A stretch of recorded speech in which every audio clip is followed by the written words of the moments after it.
କିଷାନତାଣ୍ଡି ଗୋଷ୍ଠୀ ସ୍ୱାସ୍ଥ୍ୟକେନ୍ଦ୍ରରେ ଜେଏମ୍ଏମ୍ ଦଳ ପକ୍ଷରୁ ଅନିର୍ଦ୍ଦିଷ୍ଟ କାଳ ପାଇଁ ଧାରଣା।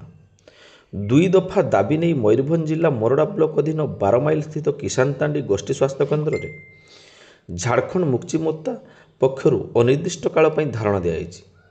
ଜେଏମ୍ଏମ୍ ଜିଲ୍ଲା ସଭାପତି କୃଷ୍ଣଚନ୍ଦ୍ର ଦାସଙ୍କ ନେତୃତ୍ୱରେ କର୍ମୀମାନେ ଶାନ୍ତିପୂର୍ଣ୍ଣ ଭାବେ ଧାରଣାରେ ବସିଛନ୍ତି।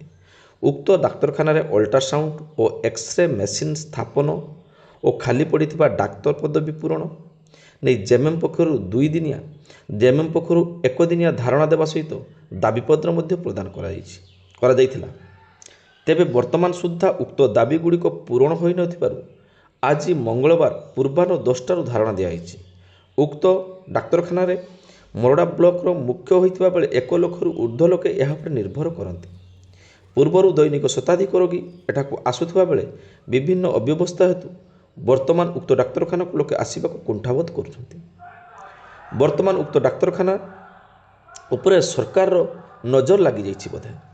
ଛୁଟି ଏବଂ ତାଲିମ ସଂରକ୍ଷିତ ଚିକିତ୍ସା ଅଧିକାରୀ ପୋଷ୍ଟ 15 ଥିବା ବେଳେ 10ଟି ଫାଙ୍କା ଅଛି ଏବଂ 4ଟି ସ୍ପେଶାଲିଷ୍ଟ ପଦବୀ 3ଟି ଫାଙ୍କା ଅଛି। ବାରମ୍ବାର ଏଗୁଡ଼ିକ ପୂରଣ ନେଇ ଦାବିପତ୍ର ଦିଆହେଉଥିଲେ ମଧ୍ୟ କେହି କର୍ଣ୍ଣପାତ କରୁନାହାନ୍ତି ବୋଲି କହିଛନ୍ତି ସଭାପତି ଶ୍ରୀ ଦାସ। ଶ୍ରୀ ଦାସଙ୍କ ସହିତ ଅମିର ଖାଁ, ପପୁ ଦାସ, ସିପୁ ମୁଦଲି, ତ୍ରିନାଥ ବେହେରା, ସାଂଗଠନିକ ସମ୍ପାଦକ ରାଧାଶ୍ୟାମ ପାତ୍ର, ରଣଜିତ ସିଂ, ବ୍ଲକ ଉପାଧ୍ୟକ୍ଷ ଶ୍ରବଣ ମହାନ୍ତ, ବାଘରାଇ ଟୁଡୁ ପ୍ରମୁଖ ଧାରଣାରେ ବସିଥିଲେ। ତେ ଧାରଣା ନେଇ କ'ଣ କହୁଛନ୍ତି ଜିଲ୍ଲା ସଭାପତି କୃଷ୍ଣଚନ୍ଦ୍ର ଦାସ, ଆସନ୍ତୁ ଶୁଣିବା ତାଙ୍କ ମୁହଁରୁ। ମୁଁ କୃଷ୍ଣଚନ୍ଦ୍ର ଦାସ, ଜିଲ୍ଲା ସଭାପତି, ଝାଡ଼ଖଣ୍ଡ ମୁକ୍ତି ମୋର୍ଚ୍ଚା। କିଷାନତାଣ୍ଡି ହସ୍ପିଟାଲ ବିଗତ ଦିନେ ବହୁତ ତାର ନାମ ଥିଲା।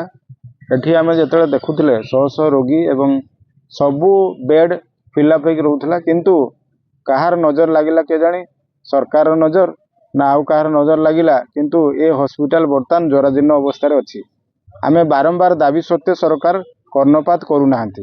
ଏଠି ଏଲ୍ଟେରାମ୍ ପୋଷ୍ଟ ଅଛି 15, କିନ୍ତୁ ଅଛନ୍ତି 5, 10ଟା ଭ୍ୟାକେନ୍ସି ଅଛି ଏବଂ ଯେଉଁ 4ଟା ସ୍ପେଶାଲିଷ୍ଟ ପଦବୀ ଏଠି ଅଛି, ସେ ପଦବୀ ଭିତରୁ କେବଳ ଗୋଟେ ପଦବୀ ଫିଲ୍ଅପ୍ ଅଛି, ଯେଉଁଟାକି ମେଡ଼ିସିନ, ସେ ବି ଡେପୁଟିରେ ବାରିପଦାରେ ଅଛନ୍ତି। ପେଡ଼ିଆଟ୍ରିକ୍ ଭ୍ୟାକେନ୍ସି ଅଛି, ସର୍ଜରୀ ଭ୍ୟାକେନ୍ସି ଅଛି, ଗାଇନିକ୍ ଭ୍ୟାକେନ୍ସି ଅଛି।